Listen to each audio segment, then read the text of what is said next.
So நம்ம last வீடியோவில் வந்து ஒரு பாலிமார்பிசம்னா என்னன்னு நம்ம பார்த்தோம். இப்போ பாலிமார்பிசம்ல நம்ம என்ன பார்த்தோம்னா ஒரே அதாவது சேம் மெத்தட் நேம் ஆனால் டிஃபரெண்ட் பேராமீட்டர்ஸோட பார்த்தோம். எப்படின்னா டிஃப்ரெண்ட் இதுவாக இருக்கலாம், டேட்டா டைப்பாக இருக்கலாம், இல்லைனா டிஃப்ரெண்ட் நம்பர் ஆஃப் பேராமீட்டர்ஸாகவும் இருக்கலாம். அப்போ இது பாலிமார்பிசம்ல ரெண்டு டைப் இருக்கு. டூ டைப்ஸ் ஆஃப் பாலிமார்பிசம் இருக்கு. ஒன்று என்னன்னா நம்ம எப்படி இருப்போம், run time polymorphism, run time polymorphism. இன்னொன்று வந்து ஒன்று ரன் டைம்னால இன்னொன்று நார்மலாகவே கம்பைல் டைம் பாலிமார்பிசம். இப்போ இந்த ரன் டைம் பாலிமார்பிசம் தான் நம்ம புதுசாக பார்க்க வேண்டியது. கம்பைல் டைம் வந்து லாஸ்ட் வீடியோவில் பார்த்த அதே தான் நம்ம கம்பைல் டைம்னு சொல்லுவோம். ஆனால் இங்கே பேர் வந்து மெத்தட் ஓவர்லோடிங் அப்படின்னு நம்ம சொல்லுவோம். ஓவர்லோடிங் அதேதான், ஒரு மெத்தட் நேமு அதில் ஓவர்லோட் பண்ணுவோம். அதாவது ஃபர்ஸ்ட் வந்து ஒரு பேராமீட்டரு, செகண்ட் வந்து ரெண்டு பேராமீட்டர், ஆனால் சேம் மெத்தட் நேம். சும்மா ஒரு எக்ஸாம்பிளுக்கு மட்டும் இருந்ததுன்னா, சப்போஸ் இது வேணும்னா லாஸ்ட் வீடியோவில் ஒரு வாட்டி பாருங்க, இன்ட் ஏ கமா இன்ட் பின்னு ஒரு வாட்டி கொடுக்கலாம்.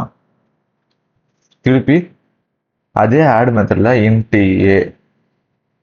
ஏ comma int B comma int C, இந்த மாதிரி சேம் மெத்தட் நேம் யூஸ் பண்ணலாம். ஓகே, நான் வேணா இங்கே மேலே கார்டில் வந்து லாஸ்ட் வீடியோ இங்கே டேக் பண்ணி விடுறேன். அப்போ நம்ம புதுசாக பார்க்க வேண்டியது ரன் டைம் பாலிமார்பிசம் தான். அது என்னன்னா method over riding, method over riding அப்படின்னு நம்ம சொல்லுவோம். சரி, அப்போ இந்த மெத்தட் ஓவர் ரைடிங்னா என்ன? அதாவது சேம் மெத்தட் தான் but different type of its own execution அப்படின்னு நம்ம சொல்லலாம். அதாவது ஒரே மெத்தட் நேம் தான், ஆனால் அந்த ஆப்ஜெக்ட்டுக்கு வேற ஒரு எக்ஸிக்யூஷன் நடக்கும். இப்போ ஓகே, வேற ஒரு எக்ஸிக்யூஷன் பார்ப்போம். அது எப்படி நம்ம இப்போ இன்னும் தெளிவாக ஒரு கோட் பார்த்தா தான் புரியும். மெசேஜில் இருக்கு அவன் ஆன்லைன் கம்பெனியில்.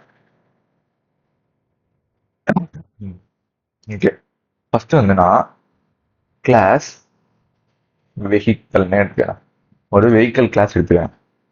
அதில் பப்ளிக் ஸ்டாட்டிக் வாய்டு வந்து பைக் அப்படின்னு நான் எடுத்துட்டு, இதில் எனக்கு என்ன பிரிண்ட் பண்ணணும்னா சிஸ்டம் டாட் அவுட் டாட் பிரிண்ட்ல பைக் அப்படின்னு பிரிண்ட் ஆகணும்.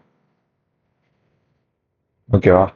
இப்போ திருப்பி class vehicle bike car extends vehicle, இதில் நான் இப்போ அதே பப்ளிக் ஸ்டாட்டிக் வாய்ட் பைக் தான் எடுக்கிறேன். ஆனால் இங்கே என்னன்னா சிஸ்டம் டாட் அவுட் டாட் பிரிண்ட்ல பைக் இஸ் மூவிங் அப்படின்னு நான் இங்கே போடுறேன். ஓகே, இப்போ போட்டதுக்கப்புறம் அதாவது சேம் மெத்தட் நேம் தான், ஆனால் இங்கே பேராமீட்டர் வச்சு நான் டிஃபரெண்ட்லாம் எதுவுமே பண்ணல. ஆனால் என்னோட எக்ஸிக்யூஷன் வேற ஒன்று நடக்கணும் அப்படின்னு நான் போட்டிருக்கேன். இதுதான் நம்ம என்ன சொல்லுவோம், ஓவர் ரைடிங். இது ஏன் நம்ம ஓவர் ரைடிங் அப்படின்னு நம்ம சொல்லுவோம்னா, இப்போ நம்ம ஒரு ஃபைலை வந்து இப்போ சேவ் பண்ண ஃபைலே திருப்பி அதே நேம்ல ஒன்று சேவ் பண்ணச்சு ஓவர் ரைட் பண்ணுமா அப்படின்னு ஒரு ஆப்ஷன் வரும். சேம் ப்ராசஸ் தான் இங்கேயும். பைக்குன்ற ஆப்ஜெக்ட் தான், ஆனால் பைக்குன்ற ஆப்ஜெக்டை திருப்பி ஓவர் ரைட் பண்ணுறேன். ஓகேங்களா? அவ்வளோதான். அதாவது பைக்குன்ற மெத்தடு அதை நான் திருப்பி ஓவர் ரைட் பண்ணி எனக்கு இது பண்ணணும் அப்படின்னு நான் சொல்றேன். அப்போ எனக்கு இந்த இடத்துல ஆப்ஜெக்ட் கிரியேட் பண்றேன். Car C1 equal to new car அப்படின்னு போட்டு C1 டாட் பைக் அப்படின்னு நான் கொடுத்தேன்னா எனக்கு பைக் இஸ் மூவிங்னு வரும். அதே நான் இங்கே வந்துட்டு vehicle V1 equal to new vehicle V1 dot bike. எனக்கு ஃபர்ஸ்ட் வந்து பைக், அதாவது நார்மலா நான் வெஹிக்கலுக்கு கிரியேட் பண்ணியிருந்தேன்னா பைக்கா தான் இருக்கும்.